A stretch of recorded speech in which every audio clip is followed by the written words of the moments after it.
Well, Jim, a non-wrestling question up next. Uh-oh. Sent to CornyDriveThru at gmail.com from Dave in New Brunswick, Canada. I know the great Brian Last is a fan. The man has impeccable taste. But Jim, have you seen Cobra Kai? It is, in my opinion, the best booked pro wrestling program out there. I am completely at a loss for words. Well, of course, it's not a pro wrestling Is program. it Dakota Kai? No, Cobra Kai. Cobra Kai. I've heard the phrase Cobra Kai. Probably on Twitter I've read it. I don't know what the fuck it is. Did you ever see the original Karate Kid with Ralph Macchio? Unfortunately, yes. You didn't like Karate Kid? It just, I wish Pat Morita would have just kicked the shit out of everybody. I mean, I like 70s kung fu movies, but even then I shot the holes in the bad workers. I was like, no, it's not goddamn realistic. He didn't fucking do 4 flips and jump over the goddamn building. I liked Bruce Lee because his fucking work looked a little more fucking credible. But the fucking white kid being a karate fucking master, fuck. He wasn't a karate master. Do you even know what the plot of the movie is? What was the plot of the movie? Pat Morita was an old karate master that taught the fucking kid to stand on one foot and do that thing that Chris Champion used to do where he kicked everybody's front teeth out. Quit doing it. I saw Chris Champion do that to Rick Steiner. Yeah.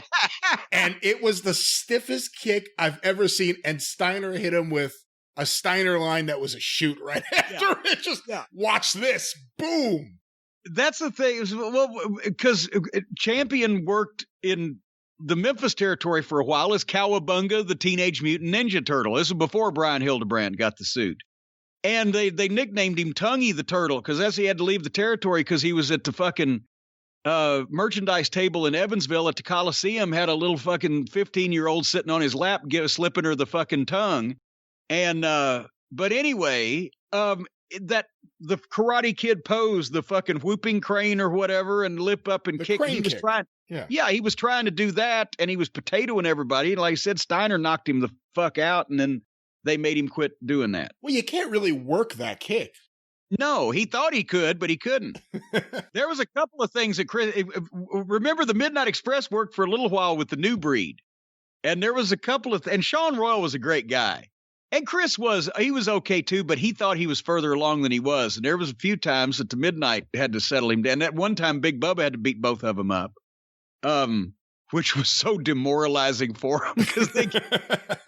Have I told that story? I don't know the story about Big Bubba beating him up, no. Yeah. We're at a spot show somewhere in fucking like Virginia, outside of the Charlotte area, just a couple hours from Charlotte. And it's a packed high school gym. And the Midnight's going to work with the New Breed, and because the New Breed was middle card, we were going to beat them, even though it was a spot show. You know, there still has to be some credibility here, but we're going to have a good match with them, and the people are going to love it. And that's when Bubba was with us. It was my bodyguard, right? And this was 87 heading up toward the Bunkhouse Stampedes, as I recall, where basically Bubba was Dusty's property, right? Bubba and Dusty were going for the Bunkhouse Stampede final thing or whatever, and Bubba, everybody in the locker room knew, did not sell unless it was the Road Wars Dusty main event, whatever. He wasn't going to fucking interfere in this spot show match. We weren't trying to get a ton of heat, but he's out there because he's with us. So the Midnight comes out first. I can do a big introduction and we get people hot, and then here comes the New Breed. So we get out of the ring so they can have the ring, and Chris Champion comes over and leans over the top rope while Bubba isn't looking, and I looked around just in time to see him, and he flipped Bubba's hat off. And the people fucking blew. There's like 2,000 people in a high school gym, whatever. It's just a little town, but everybody they were packed in there, and it was loud, and everybody's laughing at Bubba. And Bubba sells it facially and but he's not supposed to do anything in this match, so he doesn't know what to do. I said, Bubba. He said, what? I said, get in there, beat him up, and throw him out of the ring. He said, what? I said, get in there and beat him up in a working way and throw him out of the ring. Go now. Okay. So he rolls in the ring and they see him coming. They're like, what the fuck? And they start trying to do the babyface, make a comeback. The two of them, he ain't going to sell it. And he just fucking gave the fucking hammers, the fucking forearms over the fucking overhead forearms. Boom, boom, boom. and I think he tried to chuck Chris Champion out first, and he didn't want to go, so Bubba threw him.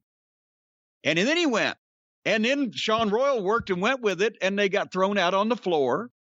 And they're recovering, and they threw a bunch of shots at Bubba. He didn't sell anything, and they would have had to, both of them, engaged in a full-fledged fucking shoot fight for their life for the two of them to get Bubba down. So they weren't going to do that, so they just fucking huddled up there on the floor.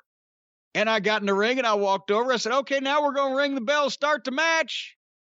Here we go. And then Bobby and Stan fucking did some spots for him and then got some heat on him, gave him a comeback, and then we beat him. And so then they got chewed out afterwards because they should have known Dusty is fucking working a program with Bubba Rogers. You humiliate Bubba Rogers in front of all these people, he's going to have the fucking last word. If you hadn't touched him, he would not have interfered.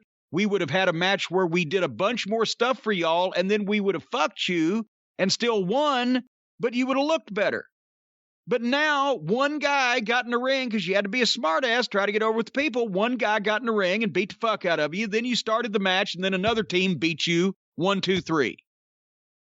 So know where to fucking know your role and stay in your fucking lane. And it's the same thing I had to tell fucking Batista that time. When Russ McCullough decided to cut a promo and switch heel in Huntington, West Virginia, because the people booed him because he looked like a big, obnoxious heel coming out. Batista is Leviathan, the demon of the deep, the top heel in OVW. We're doing a bar show in Huntington. They don't see our TV. So Russ McCullough, 7 feet tall, big, hairy, bearded fuck, looked like Kevin Nash if he'd been floating in the river for 3 days. They figure, well, he's the heel. So they boo him coming out. Instead of waiting for the real heel to come out and having the match that was planned so that the people would know who to cheer, Russ McCullough gets on the microphone and decides to fucking be a heel on the microphone and tell people off for booing him. So there's Stacy. This is 20 years ago. There's Stacy standing there with Leviathan, Batista, waiting to go out.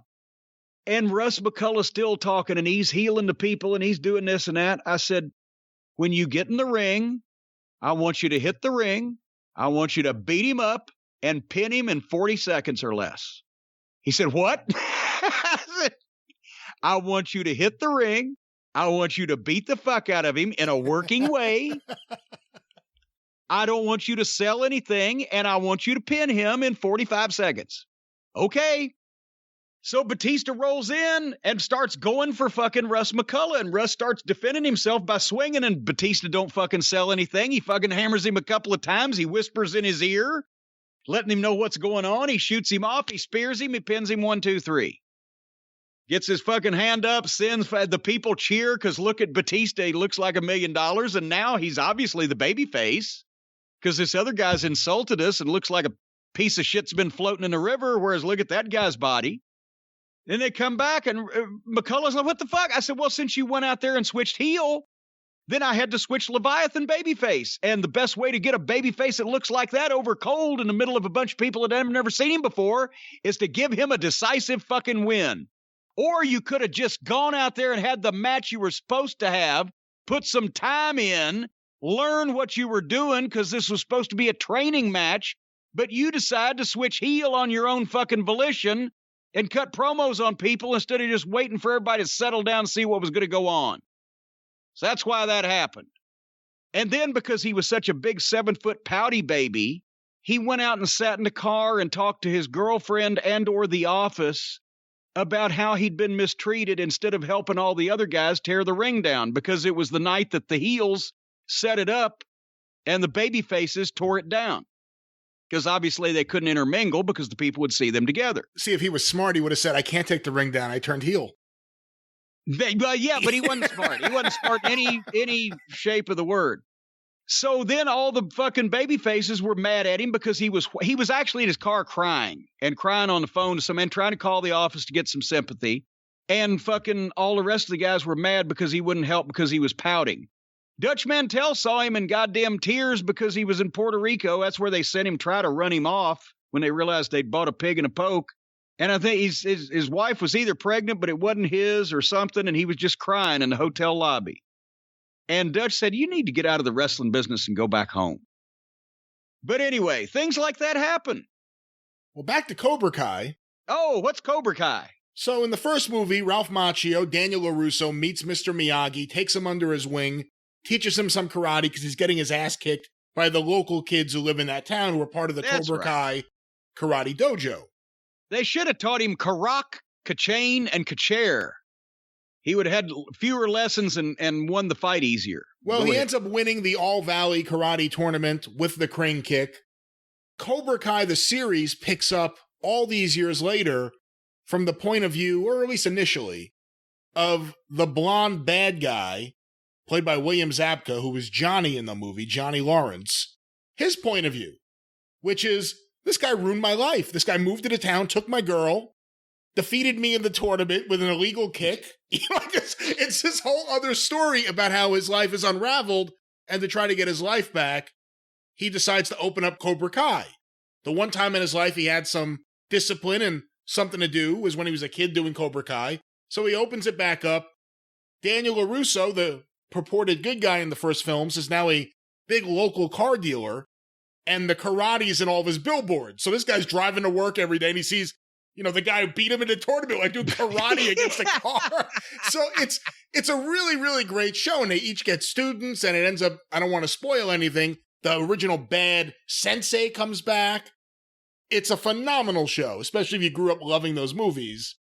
But that's Cobra Kai. Actually, it sounds like a better show for people who always thought those movies were horseshit, because I want to hear it from the other fucking guys' viewpoint. You should check. You may actually like it. Stacy would like it. What channel is this on? It's on Netflix. Oh, I don't know how to work that. The entire world has that channel. Oh, fuck it. Is it on my cable? I have Spectrum Cablevision. Actually, I don't know, because on Fios here in New Jersey, there is a channel dedicated to Netflix where if you have a Netflix account, you could access it through the cable box. So you may have it there. I don't know. When they put it on NBC, let me know. When they put Netflix on NBC? Or something that I can watch without going to a lot of trouble. Go watch it on your computer. Well, I give up. Yeah. We will find a way to get you to see Cobra Kai. Every now and then we talk about something, and people will say, I'm going to send Jim a DVD so he could see this movie or see this show. Does anyone ever send it to you? Yes. No, as a matter of fact, now I've got 3 copies of A Fistful of Quarters. Oh, get out of here. If anybody needs 2 DVDs of A Fistful of Quarters, I've got 3 of them now. Have you watched it? I'm going to actually sit down and watch one of them here this week coming. I've just taken, it's the first week of January. I've just taken time off for the first time in like 3 years. You'd think that's I haven't got to that yet. Has anyone sent you Monster Squad? Yes, I got Monster Squad. I get everything we talk about. I'm donating a few things to underprivileged fucking sheep herders or something because I've got too many. So basically what you're saying is there is a chance we can have for at least 2 weeks a regular recurring segment of you reviewing movies we have talked about sometime in the last 6 months. There could be coming up at some point, yes. I'm excited. This is exciting. Although I will say, I feel bad for the disappointed listeners out there who think they're the ones sending you this unique copy of a movie for you to watch, only to find out it's part of a pile of DVDs that you've received. Well, no, based on things we have talked about. And I can understand why some of these listeners... Wait a minute. There's 3 people out there that have sent me that DVD that now you have ruined all 3 of their good feelings that they had. Did anyone send you Hey Mo, Hey Dad? I have not got that as of yet. Okay.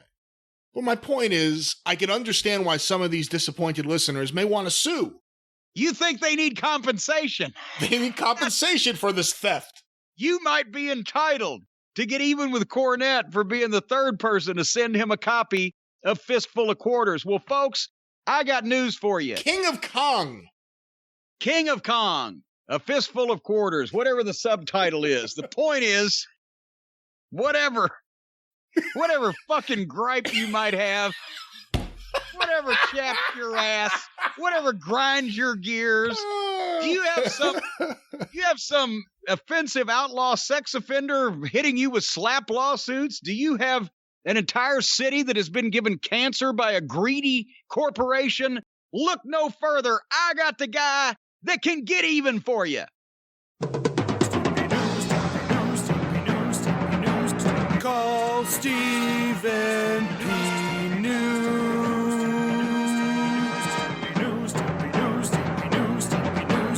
If you need to sue.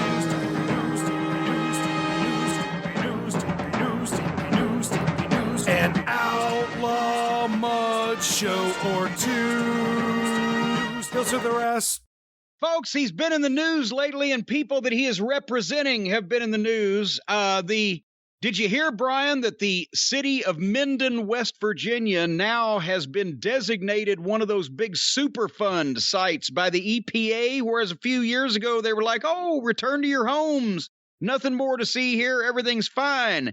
Now, because the folks in Minden, West Virginia have proper representation, things are happening. They're going to send a lot more money in there for cleanup. Of course, as you know, we've mentioned it on the program, this big corporation in the process of leaving dangerous chemicals and contaminants in the ground over there near Minden, West Virginia, leached into their water system. The whole town got cancer. Now they're coming in to clean things up, and it's not over yet, but when it is, those people will get justice, and they'll get justice, and they'll get compensated, and they'll have the heads of these evil polluters on a silver platter, courtesy of the law office of Stephen P. New, newlawoffice.com, 888-692-8084. You may have also heard that egregious example of waste of human flesh that used to fling people around by his tiny little penis that looks like my little finger on a low-carb diet, has been suing everybody in sight for telling people the things that he has done and said in the past. Well, one of those young men, and I can't, his last name, Opelli, is it Primo? Is that the way you say it? I'm not even sure. But he's one of the good guys. He's one of the good guys, Opelli. Worked for Ring of Honor in the past. He's a fine, independent young man up there, and he's getting sued for millions of dollars because he used to associate with and know of this individual and told some people of some of the things that he did. And, of course, the guy's going around trying to sue everybody, trying to get out of this. Well, Stephen P. New is helping young Pelly. First off, he got the suit completely thrown out of the state of California, and the next thing he's going to do is fight it in Philadelphia, and that will probably not be the last that you hear of Mr. New in the wrestling industry as far as a legal representative. Newlawoffice.com, 888-692-8084. Get even with Stephen. If you need to sue, call Stephen P. New. He's everywhere. He's like El Kabong.